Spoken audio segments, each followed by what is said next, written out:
Thanks very much for tuning in to News 9. You're watching Unmissable. I'm Nabila Jamal. I take you through news from India and across the globe. Let me start with our top stories. On our deep dive today, we delve into the Delhi blast, Red Fort blast that killed 13 people. We have stories of a few of the victims there who died, how their families have finally managed to recognize them.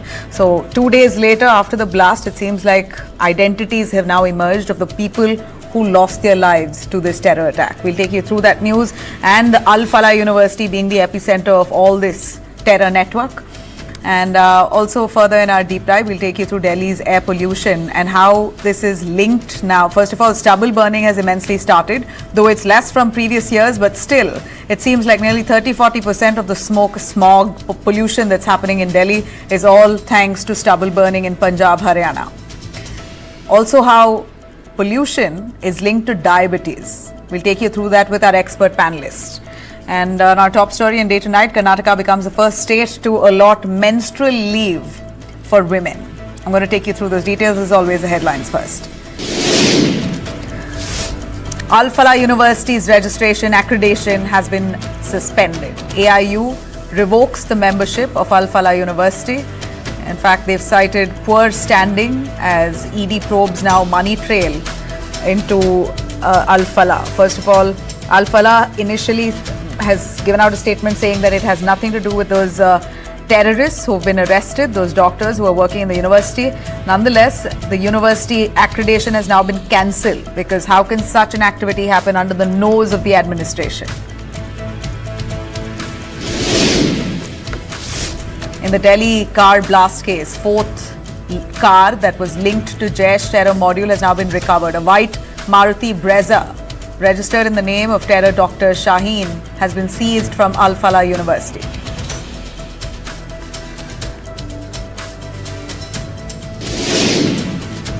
Supreme Court suggests phasing out high-end petrol diesel cars first to boost electric vehicle adoption, says ban won't affect common man, targets VIP and corporate fleets.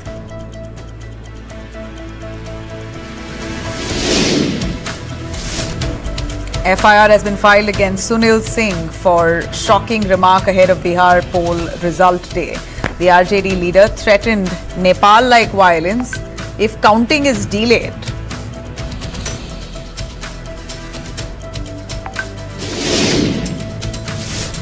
Supreme Court says Tamil Nadu's challenge to Karnataka's Mekedatu Dam has been misconceived, reiterating Kaveri water panels, not judiciary, must decide the allocations. Basically, it's not within the Supreme Court's jurisdiction.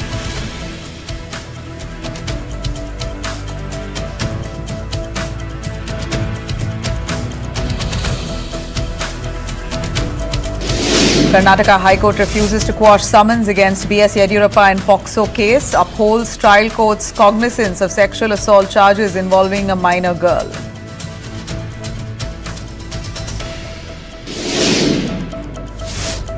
Botswana formally hands over 8 cheetahs to President Draupadi Murmu in a landmark wildlife cooperation move, marks major step in Project Cheetah to reintroduce the species decades after its extinction in India.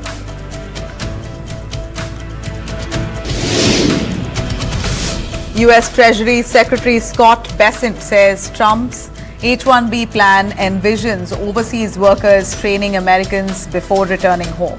Calls it a train and return model to boost domestic jobs.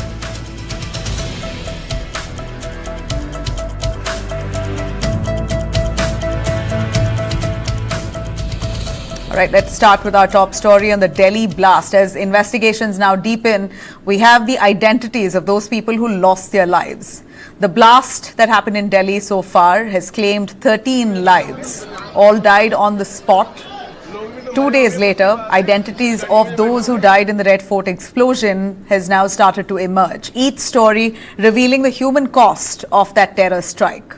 Investigators say the terrorist, we're going to declare him that, Dr. Omar Nabi, was behind the wheels of that I-20 car that blew up right in front of the Red Fort, killing 13 people, injuring 30. A routine halt at the traffic signal turned into an inferno that engulfed vehicles, gutted all those that were around that area, that vicinity at that point. And 13 people died in that terror act. For families, the trauma began in the hospital corridors, where many had to identify their loved ones through whatever remained, like tattoos, torn clothes, ID cards, because the intensity of the blast left several bodies unrecognizable, we hear. Among those who were killed, let me start with Amar Kataria, a pharmacist. In fact, Amar Kataria, his father recounted how he could identify his son's body. It's very sad to hear it. His father says that the moment the doctors called him up, they explained to him that there is a boy who has a tattoo that says, "Mom, my first love, Dad, my strength, Kriti." And as the doctor was speaking on the phone, the father figured out it was his son who had died. He knew very well it was him through the tattoos on his hand. Ashok Kumar, riding with his friend Lokesh Agarwal, was right behind the blast car. His family says that his body was unrecognizable. In fact, they say that they identified him from his DTC card.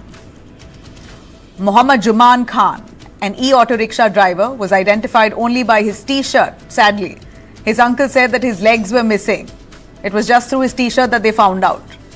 And Pankaj Saini, an Ola driver, never made it home. His father recognized him from the images of his mangled cab flashed on TV. His car came on TV, and that's how his family found out that he had died.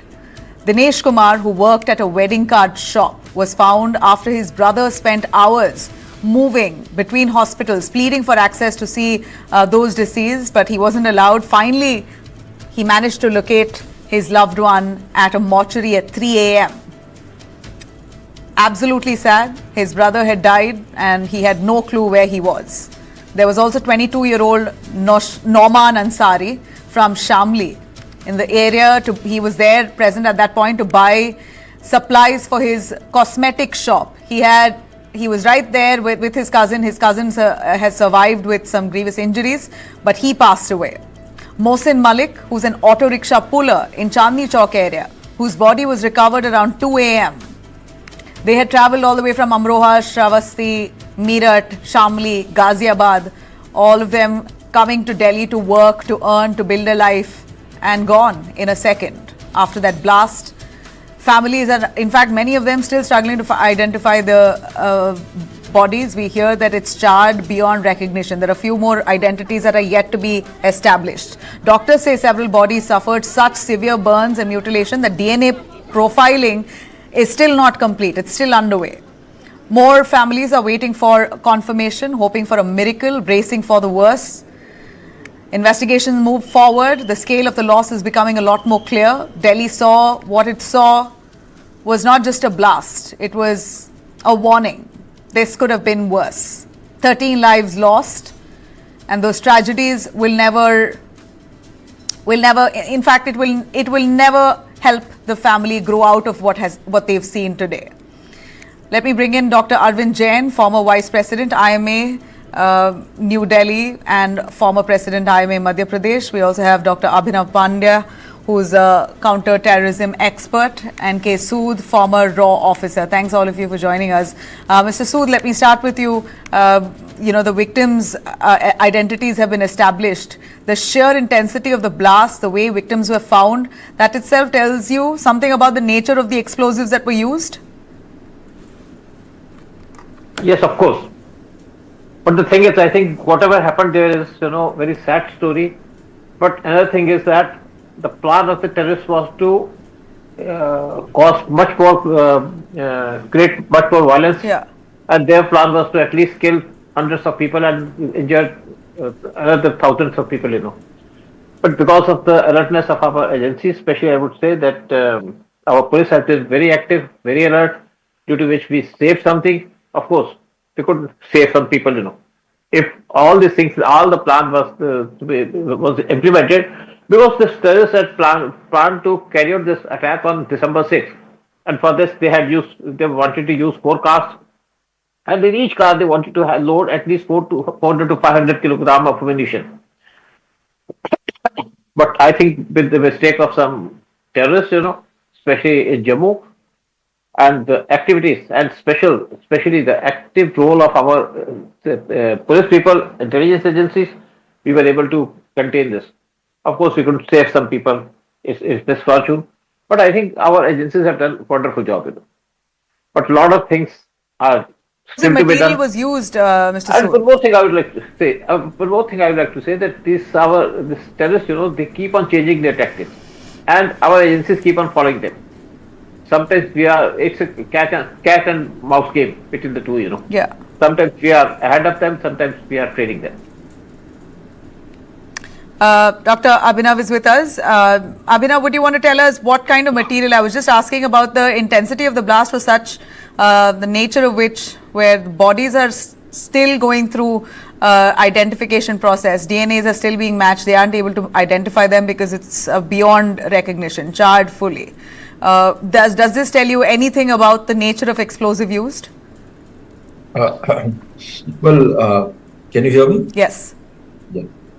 I'm not an expert on explosives per se, but what I garner from the investigations done so far is that they were using unconventional tactics. We have ammonium nitrate, which was sought from the open sources, but still it's yet to establish a clear link between the blast and the ammonium nitrate.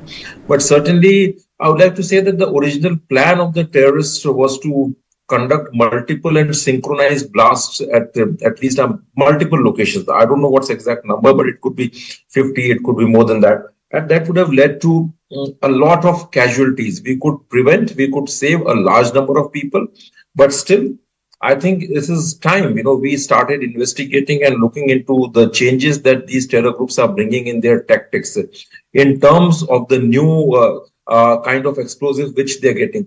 Now, here, what I want to bring in here is that, see, in Pulwama, they brought RDX. I guess, the 5 IEDs were brought during the Pulwama Fidain attack. I think 3 were busted, and 2, there's not much information about the 2 remaining IEDs. Okay, so but it's as far as RDX is concerned, there are issues, transporting it. So these terror groups will always try to find out new methods to procure such explosive materials. It may not be possible to get RDX all the time from across the border if you're planning something internally. So they'll try to find something which is available in the open markets and through the open sources. That's why they get these people who are technical experts, let's say engineers or chemical experts. And I'm also told that a large part of this explosive came from Pakistan to Bangladesh, and Bangladesh has reportedly relaxed its rules regarding the inspection of the goods coming from Pakistan. Previously, they used to have a serious scrutiny of goods coming from Pakistan, and very recently, the Yunus government passed a decision in which they have given some kind of relaxation. So there is a very strong likelihood and high probability of these explosives, I would say, being routed to India, either through Bangladesh or possibly through Nepal also. And I'm pretty sure that this huge quantity was collected in phases. It's not possible to bring it like in one large, I would say, consignment. Definitely, it was procured from different sources, and it was brought in various phases. Dr. Arvind Jain, if you could give us a little sense on the doctors who are involved in this terror attack, and that's what's really shuddering us. It changes the whole meaning of of the profession. And sadly, I mean, it's of course this can't entirely tarnish a profession, but it's shocking to know that the doctors using their expertise to make that chemical and set up ID devices, God knows what was running in their mind, clearly radicalized to that extent. But given the profile of these accused doctors, well-educated professionals, how does this change our understanding of white-collar radicalization, and how within the medical fraternity this case is being perceived at the moment? I'm not a doctor. I am Arvind Jain. I am ex-DGP of UP. Right. So let me make it clear. Apologies, sir. Yeah. It's all right. Yeah. So this white collar, this thing involvement has been in so many cases. throughout the country. Several engineers have been found involved in terrorist activities. So this time, doctors, a group of doctors, several doctors have been found to be involved in this in this blast. So I'm quite confident that because of action taken by J&K police and Haryana police at Faridabad, Srinagar, other places, lot of lives have been saved because these people had very sinister plans for 6th December or 26th January or 26/11, whatever date was convenient to them. I'm not aware, although it is said that they were planning it for 6th December to celebrate, which is demolition of Babri Mosque, 6th December. So they were planning something very huge, and a lot of damage would have been caused. And had they been able to carry out blasts at religious places, especially in UP at Ayodhya or Vishwanath Dham at Varanasi, things would have taken a very massive communal color also, and things would have been very, very bad for the country. So I really thank God that that has been averted. But even then, 13 valuable lives have been lost at Delhi. I don't know whether this is accidental blast or this is a Fedayeen attack. I'm not very sure about it. From day one, I'm saying that it detonated. I don't know how, because I don't think this is a Fedayeen attack, because that person had parked his car at Connaught Place, Mayur Vihar, so many places. So why at red light? There are so many other places where he could have just exploded it from outside. What was the need to give up his life? Anyway, things will come out. I think in a few days things will be clear. But this group of doctors, they have brought a very bad name to the fraternity, and to Al-Falah University also. I think Al-Falah, such places should be. Speaking of Al-Falah, I will introduce this angle as well to our viewers. Stay with us. If I could take you through this story on Al-Falah University. The Delhi blast probe itself is now zeroed in on Al-Falah University. Al-Falah University is now in the spotlight, located in Faridabad, after it emerged that Dr. Omar Ul-Nabi, the man who was behind the wheels, pulled off that blast outside Red Fort. His accomplices and him were all working at Al-Falah University. Now, the AIU has suspended Al-Falah University's membership. Its accreditation has been cancelled with immediate effect, raising serious concerns after the Red Fort blast. The university, of course, now has been barred entirely from using the AIU name or logo, and has been ordered to remove the logo from all its websites. So, no more accredited. Earlier, Al-Falah had issued a statement denying any links. They said, and I quote, "2 of our doctors have been detained. The university has no connection with them beyond their official roles. No chemicals or restricted material are used or stored on campus. All labs follow safety protocols." But investigators have found a lot, that one can't really ignore here, inside hostel that was located at the Al-Falah University, building number 17, a completely ordinary boys' hostel. Police found what they now call the command post of a white-collar terror module. That's the building there.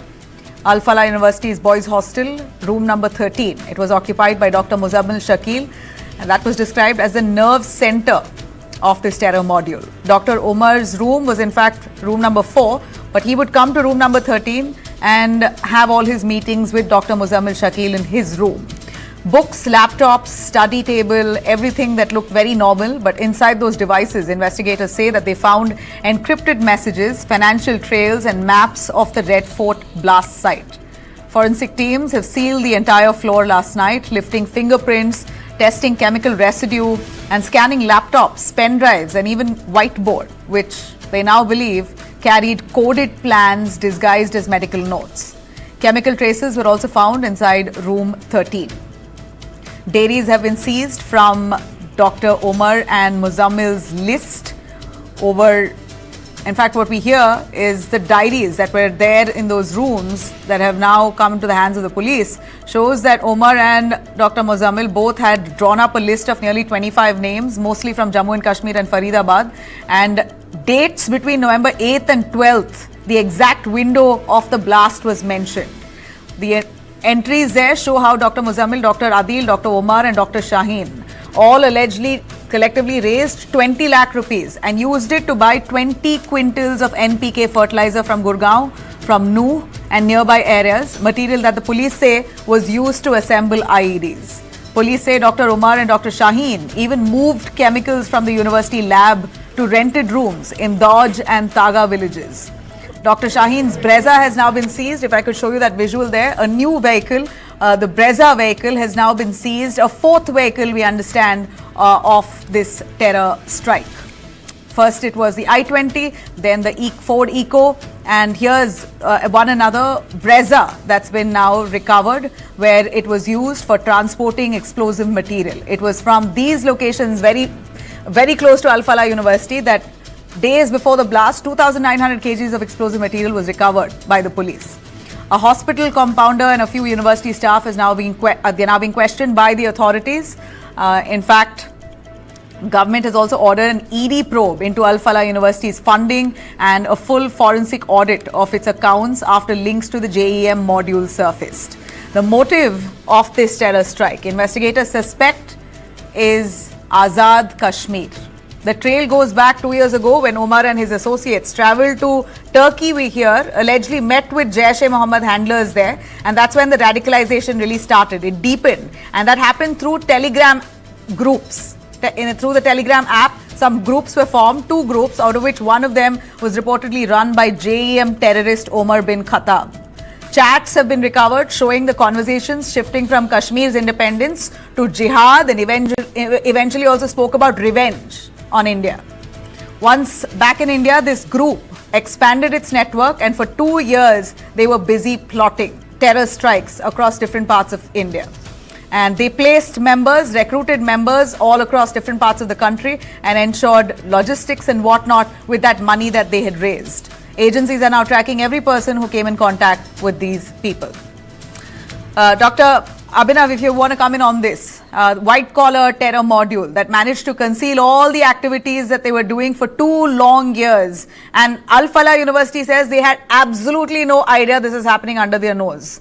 Their accreditation has been cancelled, but the university that's been functional for a few decades now has been entirely tarnished by these few people. Would you believe that there could be a hand of the administration, the university admin, the management? I mean, it's for us, we can't really accuse them, but from the looks of it, if that kind of activity and a terror module was flourishing within their own nose, under their own nose, it's hard to believe that none in the top management knew about this.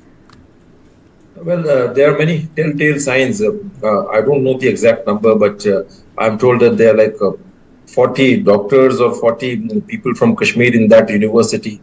And now generally when such institutions come up, if you look at their financial aspects like the funding and the kind of people involved there, also their past records, credentials, their associations, affiliations, things can be easily, I would say, found out based on these investigations.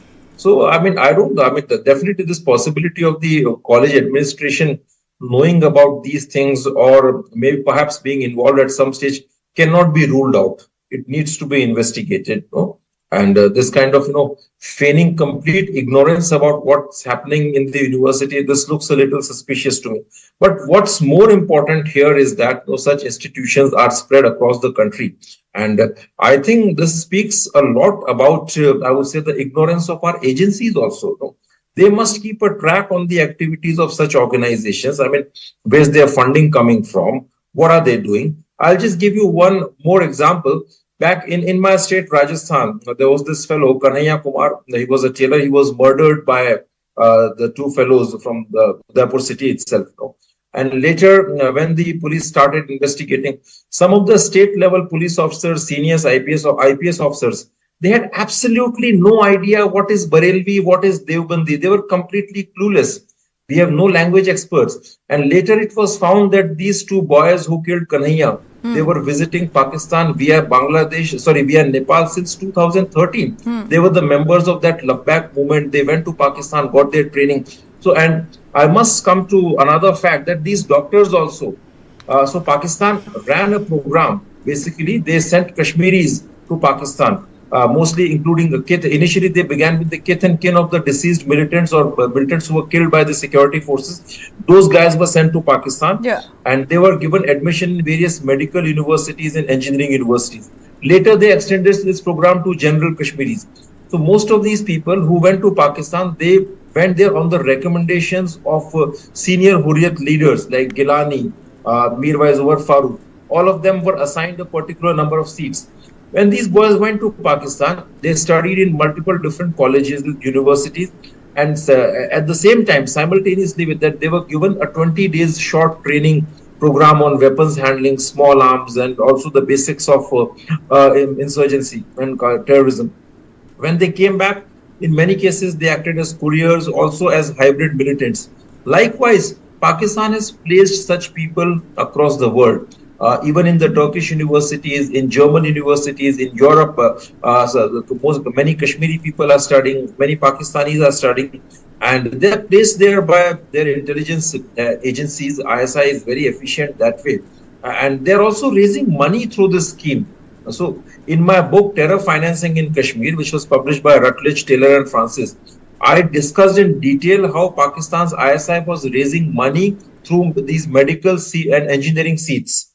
They sent these Kashmiri boys to Pakistan. Raising money through seats. What do you mean by that? Oh, so I'll tell you. I'll explain it to you. So that was one of the very crucial method of generating funds for terrorism. So in Kashmir, many people, even including the common Kashmiris, they would go to these separatist leaders and they would pay a basic capitation fee. Let's say it begins from somewhere around 8 lakhs and it goes till 25 lakhs. So that money would go to these Hurriyat separatist leaders. So they would pay them for what? For getting admission in Pakistan's medical universities and engineering universities. I'm explaining how it works. Okay. That money was kept by these Hurriyat leaders here and also the separatist leaders. That include Shabir Shah, Gilani, Umar Farooq, Yasin Malik. All of them, had been assigned a certain number of seats, which they could bring in. So that money stayed with these Hurriyat leaders in Kashmir. After they kept a certain percentage of that money would be distributed among terror groups in Kashmir and also among the separatist media, separatist Islamist organizations. When these boys and girls would go to Pakistan, they would be taken care of by the ISI. You're saying Indian students wanting to study in Pakistan universities? Yeah, Kashmiri students, many Kashmiri students. Is that very common? What? Is that very common? Indian Kashmiri students very studying common, in Pakistan? Very common. Until recently, it was very common. I think government came out with some decision back in 2021 where they kind of, made Pakistanis, they stopped recognizing those degrees and all. But this was very common. And particularly between 2017-18, many students went there. And in Pakistan, they would study in most of these, top engineering colleges and medical colleges. In fact, I once had a long list of Kashmiri students were studying in various Pakistani universities and colleges. And after that, this American newspaper, the Epoch Times, also did a major story on that. I have highlighted this issue in many of my writings also.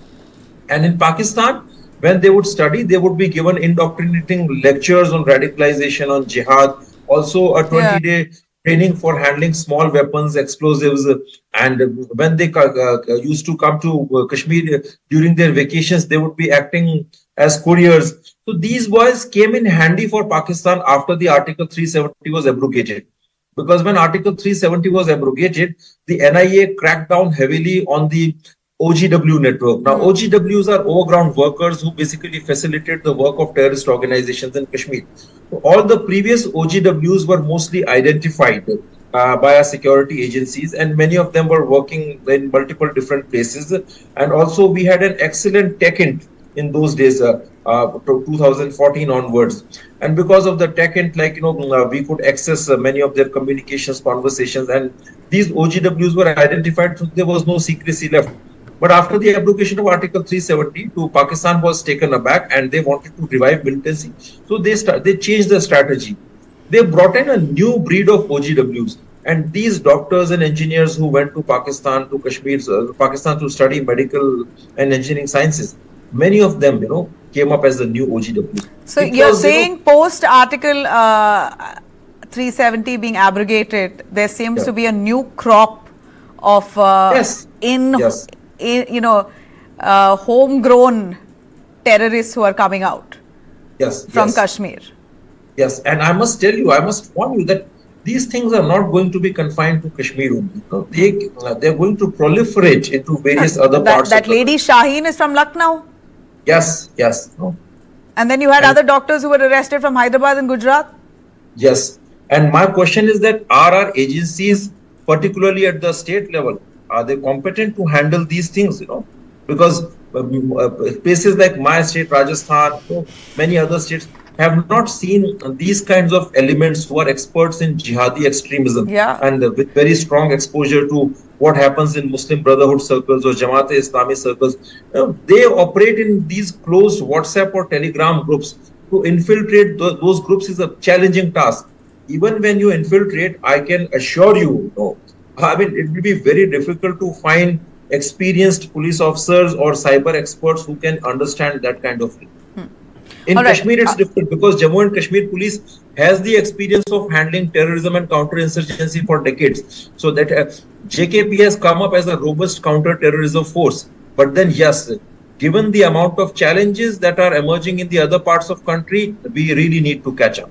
Yeah, absolutely. And finally, Mr. Sood, your take on where this investigation goes now. Moving forward, how do we see this module, being eradicated completely? It's a long drawn effort, but I trust in our forces. What direction do you see this investigation moving? Actually, investigative agencies, they have found out that there is a Pakistani connection, Jaish-e-Mohammed connection. And as the raw chief, he has been given additional job of security. So I think our agencies are going to do something against Pakistan. They are going to take very strong action against Pakistan. So far, we had been just talking about Operation Sindoor, Part 2, Operation Sindoor, but I think some other operations are going to be launched against Pakistan in various sectors, and RAW is going to play a very major role in that. Very, very major role. Maybe they may be directly involved with Pakistan. What kind of activities that Pakistan is doing in India? We have to do same activities in Pakistan. Oh God! There are a number of ways that agencies do, and we have to do that. And you see, Pakistan is again leading to bring out the worst in us. You see, we can't go for war with Pakistan every now and then. Yeah. We have to finish this network. There are 400 Pakistan ISI people based in Bangladesh. Recently, number 2, he has gone to Bangladesh, Army number 2, and he had posted at least 40 people in the Pakistan High Commission in Dhaka. My only question is, Dr. Abhinav, if you could also add in your views on this on Muslim countries, they're not largely the Muslim countries like the Gulf countries aren't very happy with Pakistan either, because most of the terror that's breeding, that's a menace across the world comes from the Pakistan region. In fact, Afghanistan is so bugged and, fed up with Pakistan terror. We're really cursed with the worst neighbor. That's all I can say. Mr. Sood? Actually, I would tell you that I have been to Iran also. I was posted there. A lot of Iranians come to India for education, We used to give them student visa, but we didn't find a single case that Iranians are involved in anti-India activities or in terrorism in India. They may have some problems with Israel, that's okay. They have serious problems with US, but as far as India is concerned, they have no interest. We didn't find any single case, They used to come on student visa to India. They used to stay here, and from here they wanted to flee to Europe or to US. And also Indians working in such numbers in UAE and Saudi. These are great countries who treat people with great respect. I mean, these are Muslim countries. They follow the same book, the same, so it's a little surprising and hard to digest how this one region around, in and around Pakistan, you have this kind of hate that's breeding. Abhinav, I'll take your final word before I wrap. Well, regarding the dynamics of Muslim countries, I think again here we need to look at the nuances. Things are not that simple. First, let's begin with Afghanistan. When we make much brouhaha about this emerging new friendship between Afghanistan and India, we must be very mindful of the fact that Taliban was created by Pakistan. Absolutely. Taliban, Jaish-e-Mohammed, and the entire Harkat network that includes Harkatul Mujahideen, Harkatul Ansar, Harkatul Jihadul Islami. They come from the same crop of Deobandi extremists and Islamists. These guys from Jaish and Lashkar, they fought alongside Taliban against the Americans.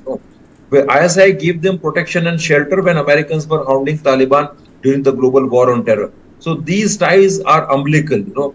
There may be some differences on tactical level issues, on territorial issues, but ideologically there are strong roots. Taliban has come from the Deobandi radical seminaries which are based in Pakistan. Correct. Now, as I have 30 seconds more, Abhinav, the rest of the Muslim world not agreeing with this doctrine. No. Again, see, it's not like that. See, in case of Saudi, we thought that we have been able to build excellent ties with Saudi, but Saudi-Pakistan pact has taken place. Pakistan has given some kind of a nuclear deterrence to Saudis, and Lashkar-e-Taiba, Ahle Hadith, Jammu and Kashmir, they have robust ties with Saudis, Ahle Hadith clergy. I don't know at what level the government is involved, but I'm not able to go into comment on that. But definitely, the Ahle Hadith has strong ties with the Saudi Wahhabi clergy. Coming to Turkey and Qatar. Qatar has been funding all kinds of Islamist organizations in India, Pakistan, Nepal, Bangladesh. Turkey, we already know, I've already spoken enough, Turkey's links and Turkey's connections to the separatist movement in terrorism in Kashmir has been well established. Thank you. That's all I have time for. I really appreciate both of you joining us and filling us with that much needed information. This is just initial stage of the investigation, and kudos to our security forces for going this far and ensuring that the terror module has been busted. It could have been worse. They've stopped it right here.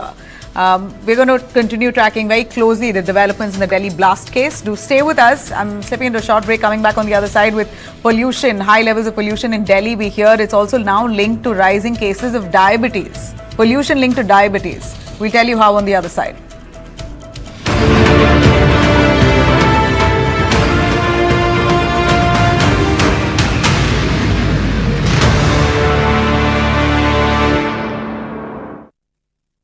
पता है health insurance आपकी family के लिए कितना जरूरी है?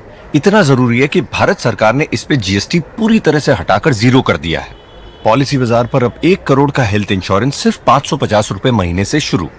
policybazaar.com। बढ़ता है, खेलता है, झूलता उछलता है, दौड़ता कभी कभी दौड़ कराता है, आगे आगे बढ़ता है इंडिया, अमूल दूध पीता है इंडिया। अपनी सुपर पावर यूज करने का टाइम आ गया है। आप टेंशन मत लीजिए, IIFL फाइनेंस से झटपट गोल्ड लोन लीजिए और बिजनेस आगे बढ़ाइए। लाइफ जब भी आगे बढ़ने का मौका दे, अपनी सुपर पावर, अपना गोल्ड यूज करिए और IIFL फाइनेंस से गोल्ड लोन लीजिए। IIFL फाइनेंस करता है सीधी बात। पेंटिंग में पहली बार बिरला ओपर्स एश्योरेंस। 1 साल में पेंट को कुछ भी हुआ तो पेंटिंग वापस करके देंगे। रजिस्टर करो birlaopus.com पर।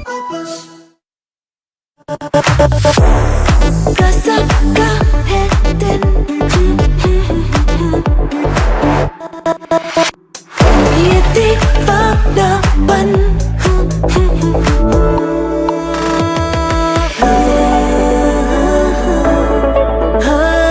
मजा आ रहा है।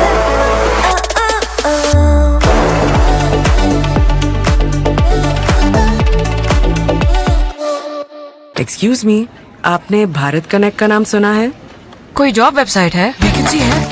जॉब्स नहीं, वो 700 से ज्यादा एप्स पे बिल पेमेंट्स पॉसिबल बनाते हैं। वाओ! आप हमें जानते नहीं पर मानते जरूर हैं। हम हैं भारत कनेक्ट। ओह नो, बहुत बोर लग रहा है। take it, date not bites. No added sugar, preservative के बिना डेट्स, बादाम, पिस्ता, काजू और शहद से तैयार किया गया Lion dates nut bites. Lion date not bites. Pollution in Delhi. In fact, we know that pollution is possibly the worst in Delhi as per in compared to any other. Forget any other state in India. Any other country in the world, there's nothing as bad as Delhi's pollution. Toxic it is. Delhi is choking again. The air has started to dip to severe levels as stubble fires rise across Punjab and Haryana and wind speeds have dropped. So this is a season of stubble burning. Those are the visuals coming in, latest visuals of stubble burning that's begun in Punjab and Haryana, and wind speed has dropped. That's led to rising levels of pollution in Delhi. This toxic mix has pushed Delhi's AQI now past 470 in several areas. One of the worst spikes this season. The Safar app says Safar, the body that tracks the farm fires, says that 2,800 farm fires were reported in just the last 28 to 44. In fact, the Safar app says over 2,800 farm fires were reported in just the last 48 hours. Experts estimate that over 35% of Delhi's PM 2.5 right now is coming directly from stubble burning that's happening in Punjab and Haryana region, that's riding in the northwesterly winds. Doctors are warning that this air isn't only hurting our lungs, it's also harming our metabolic health. In the latest study, we hear long-term exposure to PM 2.5 can raise the risk of type 2 diabetes by 20 to 30%, according to ICMR and studies published in the Lancet. Pollution triggers inflammation that weakens insulin response.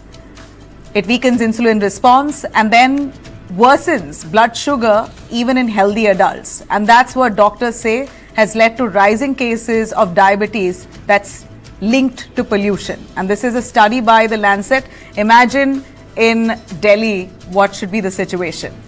Now here's a twist though. Punjab stubble burning, as much as we are complaining about the pollution and stubble burning, we hear that this year Punjab stubble burning has been lower than last. Heavy rains, delayed harvest and satellite images show that 20% drop in stubble burning, that's from last year to this year.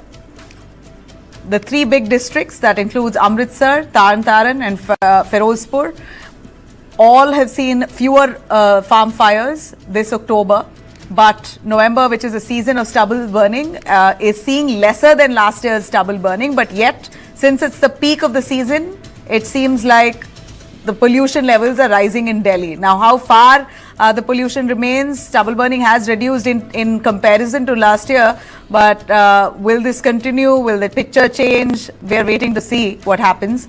The Supreme Court has now pulled up the Punjab and Haryana government, asking them to submit a detailed action taken report within a week's time. The matter comes up again on November 17th. This brings back the question, if stubble burning is relatively down, what really explains the high levels of pollution that Delhi is being reported? In fact, Delhi has reported worse pollution in the last 5 years. So, is stubble burning not the only reason? Is Delhi's toxic air problem much bigger than Punjab's fields? Who's really accountable?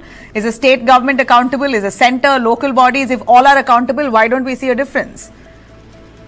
For people living in Delhi NCR region, this is of course a health emergency. Doctors say you've got to monitor your sugar, wear an N95 mask outdoors, use air purifier, avoid early morning walks and keep children and elderly people indoors as much as possible. And most importantly, the link between pollution and diseases like diabetes now is real and far more serious than we've acknowledged before. So keep a double check if you are someone who's susceptible to these diseases.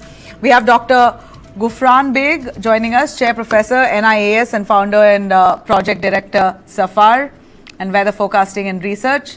We have Dr. Rajesh Chawla, Senior Consultant, Respiratory and Critical Care, Apollo Hospital. Thank you both of you for joining us. Dr. Gufran, why don't you give us a little sense on the Lancet study that links air pollution to diabetes and also stubble burning at the same time. The Safar has reported 2,400 episodes of stubble burning in the last 48 hours and it's still lesser than last year we hear. Is that true? No, in fact, I will tell you that it is an illusion that we are comparing last year's with this. Okay. We should understand that we have just 45 days window in general to burn all those, to get rid of this stubble. Yeah. Because for next fasal, we will have to do it from the second week of December or so. Now, what has happened because of the heavy flood in Punjab, there was a field which was even filled with the water at the up to the last week of October. So it has been shifted by a week. So in all the possibilities, now farmers which used to have a 45 days window, now they are reduced to even less than 40 days of window. And the fire is shifted by a week. And that is the reason that you can't compare with November so far. You compare full November, then you will see that you will surpass those things here, because and earlier time it used to finish by, let us say, by 20th of November, it used to start declining. But it will not decline now, as far as I know, because bumper crop is there, and then they will have to close unless there is a solution which doesn't look like on the card. So burning of the stubble is not less. It is going to be same or more than that. As far as weather is concerned, obviously the temperature is lower as compared to average temperature, as well as the wind speed is low. But then these are the things which have been shown. About 1,700 was there day before yesterday. Yesterday was 260, and today also again. No, but then when does Delhi see clean air? Is there any hope in the next 45 days? Well, it will see, but in my all possibilities, we may not go below very poor. So this particular thing severe started from 2 days before and likely to go tomorrow. There is a likelihood of little faster wind. So agencies have predicted little better, very poor instead of severe. But to my possibilities, so much things has already accumulated in Delhi.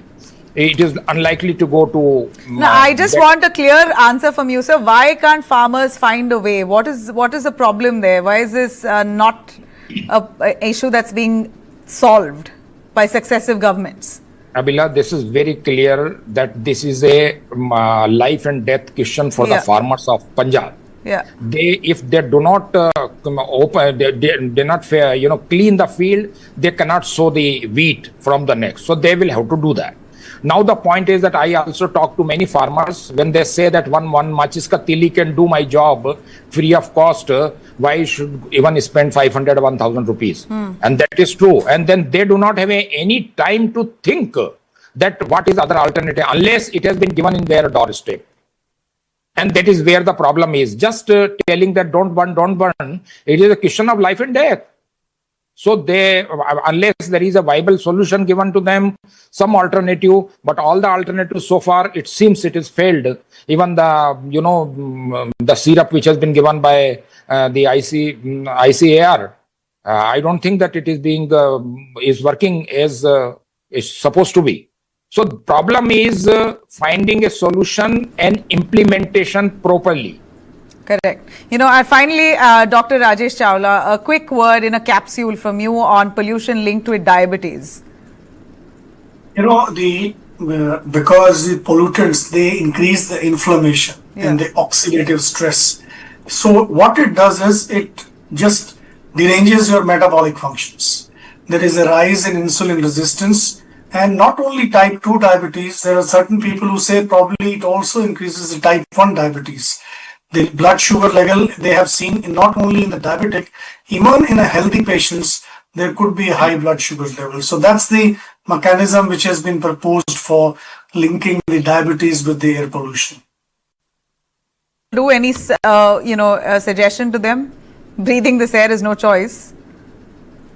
No, I think we should now, it is every year we talk about it and then we are don't talk about it. Is now, I think unless we talk about the whole year, this is just a 2 months when we talk too much and then we just stop. No, but this is the worst phase. Going on every year. This is the worst phase. This is the worst phase. So in this 2 months, what's the best we can do to avoid ailments like that? I think the best is don't go out if you don't require to go. If you have to go out, wear you should definitely wear a 95 mask. Right. Because if you see your plants, in one day you clean them and next day they are full with dust. So you're inhaling this. So at least wear mask. And if person is sick and you're remaining indoors, probably if you can afford, you should have a purifier in your room also. That's also probably going to help you. Then the other thing is that take more of fruits and green leafy vegetables. And if you have some disease, talk to the doctor and keep your everything ready so that you don't suffer. Because all the respiratory patients, what I'm seeing is they're taking much longer to get cured than as compared to the normal times. So if a person has a cough, he takes much longer to get cured. And similarly for other respiratory illnesses. And there are certain effects which we still don't know. It's years to come when we have the long-term effects we'll see on the body. And we are the worst in the world in terms of pollution. And I really appreciate both of you for joining us. That's all I have time for, Dr. Rajesh and Dr. Gurfan, for bringing your expertise on this show. Thank you. Let me quickly cut across to all the top stories that we have on day tonight. Let's start with IIT Bhilai. IITs are known for excellence, opportunity and ambition, but tonight IIT Bhilai is at the center of anger and heartbreak. 18-year-old first-year student Soumil Sahu from Madhya Pradesh has died. Students say that this wasn't an accident but a preventable tragedy caused by basic medical negligence on campus. Soumil, a BTech electrical engineering student, developed a fever on November 10th. By the next morning, his condition had worsened. The superintendent of police confirmed that he allegedly suffered an epileptic attack. Students say that they rushed him for help, but the campus medical center had no doctor, no proper diagnosis and no ambulance available at that time. He was finally taken to a hospital, but it was too late. Doctors declared him dead on arrival. Let me take you through some of the protest visuals that there are. Students claim that this tragedy exposes what they've been warning about for years. IIT Bhilai's medical infrastructure is inadequate, and when Soumil needed urgent care and treatment, the system failed. The incident has now triggered these midnight protests and candlelit march and growing demands for accountability from the institute administration, the medical staff and the authorities responsible for student welfare. Police have now launched a probe into possible negligence, and as the investigation begins, of course, questions growing on campus on how India's top institute while it talks about excellence, how can it guarantee one without basic safety for its own students?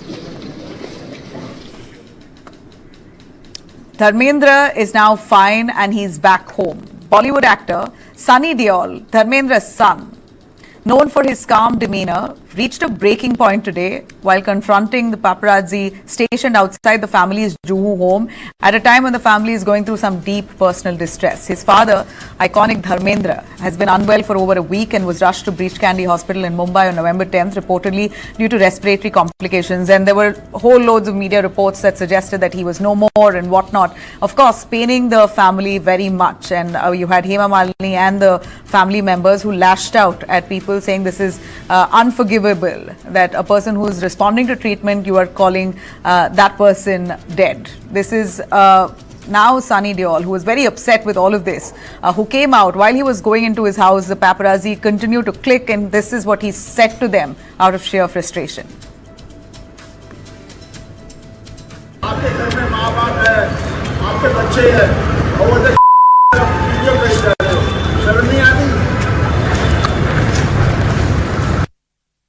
All right, there you have it. That was the outpost Sunny Deol had with the media standing right outside. Dharmendra is fine now. He was admitted on October 31st with respiratory complications. He's now back home responding to treatment, but he remains on life support and under close medical care with his family beside him. A quick look at Karnataka. Karnataka has created history, becoming the first state in South India to formally introduce a menstrual leave policy for women in the workplace. In fact, under the new rule, all women employees in Karnataka aged 18 to 52 will now get 12 days of paid menstrual leave every year, 1 day each month. This applies across sectors, government departments, factories, shops, commercial establishments, BD cigar units, motor transport, gardens, IT companies, MNCs, all of the women in Karnataka working get it officially. Officials say the aim is simple: to support women's health, comfort and productivity at work. No medical certificate can be asked for that leave, and these leaves cannot be carried forward or accumulated. Factories Act 1948, Karnataka Shops and Commercial Establishments Act 1961, BD and Cigar Workers Act 1966, Motor Transport Workers Act 1961, Garden Workers Act 1951. The idea originally proposed 6 leave days after consultations. The cabinet doubled it to 12. The official notification was issued on November 12th, making Karnataka now the first southern state to institutionalize menstrual leave as a workplace right. Experts now are calling it a progressive move that brings menstrual health into mainstream and sets benchmark for gender-sensitive labor reforms. Now, Bengaluru, which has a lot of fancy cars, Bengaluru's most glamorous wheels just hit a hard break. In a major crackdown in Bengaluru on tax evasion, the Bengaluru Transport Department has seized 30 luxury cars, Ferraris, Lamborghinis, Porsches, Bentleys, BMWs, Audis, all cruising through the city for years while dodging state taxes worth crores. During a surprise operation, in fact, a team led by Transport Deputy Commissioner C. Mallikarjun, backed by 41 RTO officials, swooped down on high-end vehicles registered outside Karnataka, but were operating in Bengaluru for nearly 3 years without paying local tax, road tax. Several cars were found tucked away in Baswangudi apartment parking lot. A 3.3 crore Bentley with 21 lakh tax pending, a 3.75 crore Lamborghini with 37 lakh tax pending, 80 lakh Porsche owing about 6.5 lakh as tax. Just a glimpse of the massive dues. Officials say owners were issued warnings and given time to clear their dues, but when payments didn't come, the crackdown followed. The senior transport official confirms the department has now issued tax recovery notices worth nearly 3 crores. More luxury vehicles are under scanner now as the drive expands. This is part of a larger push to plug revenue leaks and enforce compliance, because on Bengaluru streets, no car is too fancy to escape the law.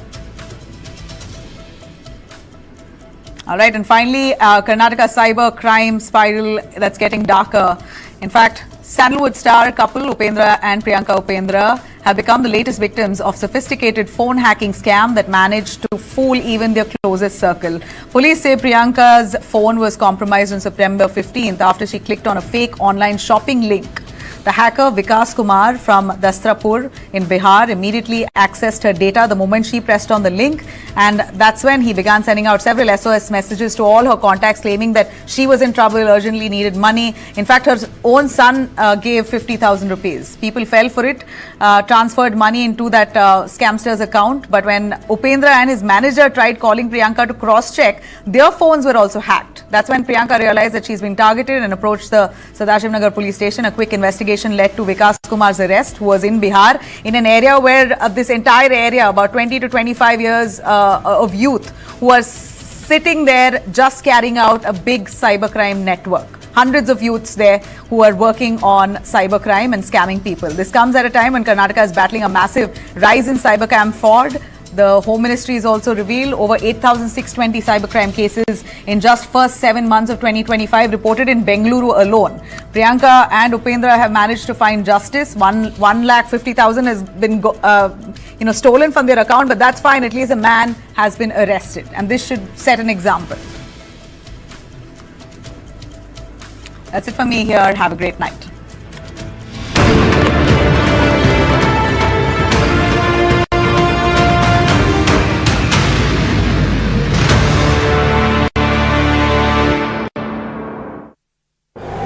पता है term life insurance आपकी family के लिए कितना जरूरी है? इतना जरूरी है कि भारत सरकार ने इस पे जीएसटी पूरी तरह से हटाकर 0 कर दिया है। पॉलिसी बाजार पर अब 1 करोड़ का टर्म लाइफ इंश्योरेंस सिर्फ 400 रुपए महीने से शुरू। पढ़ता है, खेलता है, झूलता उछलता है, दौड़ता कभी कभी दौड़ कराता है, आगे आगे बढ़ता है इंडिया, अमूल दूध पीता है India.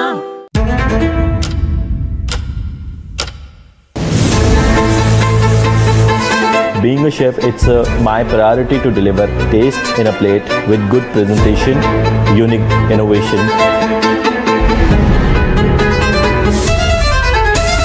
You need to explore, you need to experiment. You observe the people, make them happy, make them feel happy, and in the end you are smiling. That's the most important thing.